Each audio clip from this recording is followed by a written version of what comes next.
नमस्कार साथियों, infusion notes के यूट्यूब चैनल पर आपका स्वागत है। यह सेशन रहेगा साथियों इंडिया जीके के 25 महत्वपूर्ण क्वेश्चनों का। आपको इन्फ्यूजन नोट्स के यूट्यूब चैनल पर डेली साथियों इंडिया करंट अफेयर्स मिलता है और राजस्थान करंट अफेयर्स मिलता है। इसके साथ जनरल साइंस के 25 महत्वपूर्ण क्वेश्चन मिलते हैं और उसी में इंडिया जीके के भी 25 महत्वपूर्ण क्वेश्चन मिलते हैं। यह सेशन आपको पसंद आए तो इसे लाइक व शेयर जरूर कीजिएगा। इन्फ्यूजन नोट्स के यूट्यूब चैनल को लाइक और सब्सक्राइब कीजिएगा और अपने दोस्तों में भी इसे जरूर शेयर कीजिएगा। तो शुरुआत करेंगे साथियों पहले क्वेश्चन से। पहला क्वेश्चन आपके सामने है, भारतीय उपमहाद्वीप में कृषि के प्राचीनतम जो साक्ष्य हैं वो कहाँ से प्राप्त हुए हैं? तो आंसर होगा लहू देव से प्राप्त हुए हैं। ये क्वेश्चन है साथियों इंडिया जीके के सभी उन प्रतियोगिता परीक्षा में पूछे जाते हैं, जैसे जो फर्स्ट ग्रेड का एग्जाम होता है उसमें भी पूछे जाते हैं, एसएससी का एग्जाम होता है उसमें भी पूछे जाते हैं। आगे बढ़ेंगे। अगला क्वेश्चन है, भारत में पशुपालन और कृषि के जो प्राचीनतम साक्ष्य हैं वो कहाँ से प्राप्त हुए हैं? तो मेहरगढ़ से प्राप्त हुए हैं। यानी पशुपालन और कृषि के जो प्राचीनतम साक्ष्य माने जाते हैं वो भारत में कहाँ से प्राप्त हुए हैं? तो इसका आंसर रहेगा मेहरगढ़ से प्राप्त हुए हैं। ये क्वेश्चन साथियों एसएससी में एक बार पूछा भी जा चुका है, इंपॉर्टेंट क्वेश्चन है। आगे बढ़ेंगे। अगला क्वेश्चन आपके सामने है, आपसे पूछा है भीमबेटका किसके लिए प्रसिद्ध है? तो आंसर होगा गुफाओं के शैल चित्रों के लिए। आपसे पूछा है भीमबेटका है वो किसके लिए प्रसिद्ध है? तो आंसर होगा गुफाओं के शैल चित्रों के लिए यह प्रसिद्ध है। आगे है आपके सामने, आपसे पूछा है जो भीमबेटका है गुफाओं के लिए प्रसिद्ध है, इसकी खोज है जो किसके द्वारा की गई थी? तो आंसर होगा डॉक्टर विष्णुधर वाकणकर के द्वारा की गई थी। इंपॉर्टेंट क्वेश्चन है, दोनों कई बार पूछे जा चुके हैं। आगे है अगला क्वेश्चन, विंध्य क्षेत्र के किस शिला से सर्वाधिक जो मानव है उसके कंकाल मिले हैं? तो आंसर है लेखिया। लेखिया स्थान है वहां से जो मानव के सर्वाधिक कंकाले मिले हैं। आगे बढ़ेंगे। अगला क्वेश्चन आपके सामने, सिंधु सभ्यता किससे संबंधित है? ये पूछा गया है। सिंधु सभ्यता है उसका संबंध किससे है? तो आंसर होगा आदि ऐतिहासिक युग से है। किससे है? आदि ऐतिहासिक युग है, उससे सिंधु सभ्यता का जो संबंध आता है साथियों। आगे बढ़ेंगे। अगला क्वेश्चन, सिंधु घाटी की जो सभ्यता है उसके जो पुरास्थल हैं उससे नाव के चित्र वह मॉडल प्राप्त हुए हैं। तो कौन से दो क्षेत्र हैं सिंधु घाटी के जहां से हमें नाव और उसके चित्र या उसके मॉडल प्राप्त हुए हैं? तो आंसर है मोहनजोदड़ो और लोथल जो स्थल है वहां से सिंधु घाटी के जो नाव के चित्र और उनके मॉडल प्राप्त हुए हैं। आगे बढ़ेंगे। अगला क्वेश्चन है, धोलावीरा जिस राज्य में स्थित है वह है, यानी धोलावीरा किस राज्य में स्थित है? तो आंसर है गुजरात में। ये क्वेश्चन साथियों कई बार पूछा जा चुका है, एसएससी में भी पूछा गया था कि धोलावीरा का संबंध है जो भारत के किस राज्य से है? तो आंसर रहेगा गुजरात से रहेगा। आगे है, मरण पट्टिका पर उत्कीर्ण सींग युक्त देवता की जो कृति है वो प्राप्त हुई है। तो आंसर है कालीबंगा। आपसे पूछा है कि मरण पट्टिका पर उत्कीर्ण सींग युक्त देवता की जो कीर्ति प्राप्त हुई है वो कहां से हुई है? तो आंसर है कालीबंगा, और कालीबंगा है जो राजस्थान में है। ये भी अपने को पता होना चाहिए। अगला क्वेश्चन है, लेखन कला की उचित प्रणाली विकसित करने वाली सर्वप्रथम प्राचीन सभ्यता कौन सी थी? लेखन कला की जो उचित प्रणाली है उसको विकसित करने वाली सर्वप्रथम प्राचीन सभ्यता कौन सी थी? तो आंसर होगा सुमेरिया। ये क्वेश्चन इंपॉर्टेंट है साथियों, पूछा जा सकता है। कौन सी थी? तो आंसर होगा सुमेरिया। सुमेरिया थी जिसमें सबसे पहले उसको प्राचीन सभ्यता माना जाता है जिसने लेखन कला को विकसित किया था। अगला क्वेश्चन है, आरंभिक वैदिक साहित्य में सर्वाधिक वर्णित नदी कौन सी है? यानी जो आरंभिक वैदिक साहित्य था उसमें सबसे ज्यादा किस नदी का जिक्र हुआ है यानी उल्लेख हुआ है? तो आंसर होगा सिंधु नदी है उसका उल्लेख हुआ है। आरंभिक वैदिक साहित्य में सर्वाधिक जिसका वर्णन मिलता है अपने को कौन सी नदी है? सिंधु नदी है जिसका वर्णन मिलता है। आगे है, ऋग्वैदिक काल में निषक किस अंग का आभूषण था?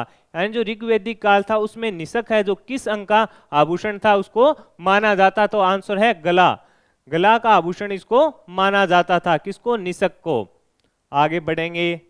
अगला क्वेश्चन है, गोत्र शब्द का प्रयोग जो अपने देखते हैं विवाह शादी में पूछा जाता है कि गोत्र क्या है, उस शब्द का सर्वप्रथम प्रयोग है जो कहाँ हुआ था? तो आंसर है ऋग्वेद में इसका प्रयोग किया गया था। गोत्र शब्द का सर्वप्रथम प्रयोग आपसे पूछे कहाँ हुआ था? तो आंसर होगा ऋग्वेद में किया गया था।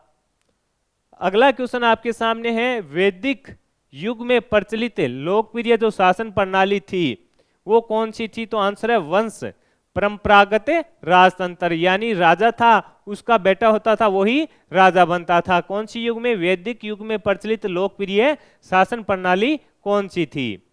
आगे बढ़ेंगे। अगला क्वेश्चन आपसे पूछा है, सत्यकाम जाबल की कथा जो अनब्याही मां होने के लांछन को चुनौती देती है उल्लेखित है, यानी सत्यकाम जाबल की कथा है जो अनब्याही मां होने के लांछन को चुनौती देती है, उसका उल्लेख कहां पर किया गया है? तो आंसर है छांदोग्य जो उपनिषद है उसमें किया गया है। ये क्वेश्चन इंपॉर्टेंट है, पूछा जा सकता है आपसे।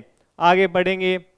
अगला क्वेश्चन आपसे पूछा है साथियों, जीविकोपार्जन यानी जीवन चलाने के लिए वेद व वेदांग पढ़ाने वाला क्या कहलाता था?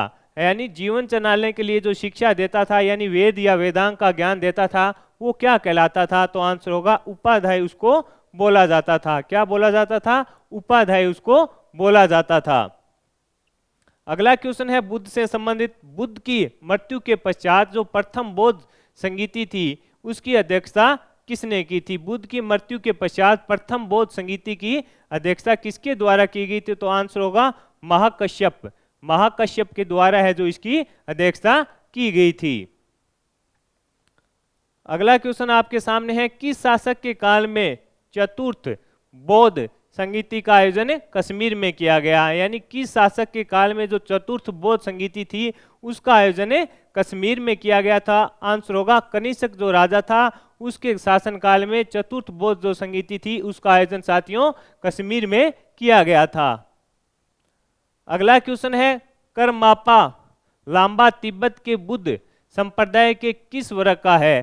करमापा लांबा तिब्बत के बुद्ध संप्रदाय के किस वर्ग का है? तो आंसर होगा कंगयूपा। किसका है? कंगयूपा से इसका संबंध रहेगा। अगला क्वेश्चन है, बौद्ध की 80 फुट बड़ी प्रतिमा जो बोध गया में है निर्मित की गई थी, यानी जो बुद्ध की 80 फुट की बड़ी प्रतिमा है जो कहां पर है? बोध गया में है, तो उसको किसके द्वारा बनाया गया था आपसे पूछा है? तो आंसर होगा जापानियों के द्वारा। किसके द्वारा?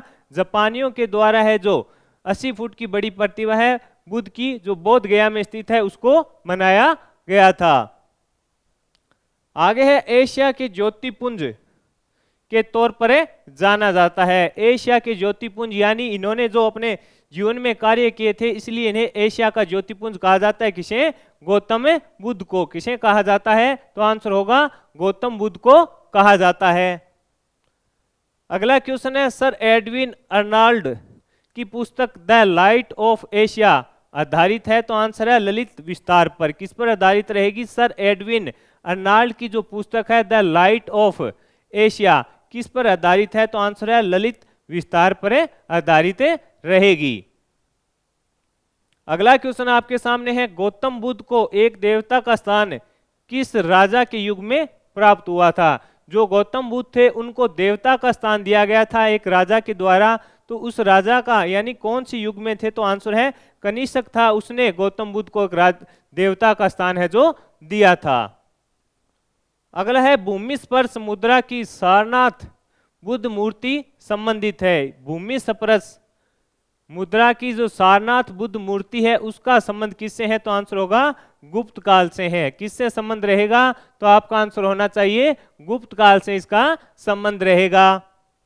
अगला क्वेश्चन आपके सामने है साथियों, हीनयान अवस्था का विशालतम एवं सर्वाधिक विकसित शेलकर्त जो चैत्य ग्रह स्थित है? तो आंसर है कार्ले में।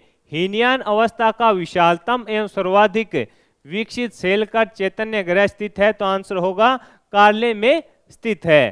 तो साथियों इस सेशन में अपने जो 25 महत्वपूर्ण क्वेश्चन बन रहे हैं इंडिया हिस्ट्री से वो देखिए वन लाइनर के रूप में। यह सेशन आपको पसंद आया है तो इसे लाइक व शेयर कीजिएगा। इन्फ्यूजन नोट्स के यूट्यूब चैनल को लाइक व सब्सक्राइब कीजिएगा और अपने दोस्तों में से शेयर कीजिएगा। जुड़े रहिएगा इन्फ्यूजन नोट्स के यूट्यूब चैनल से। धन्यवाद साथियों।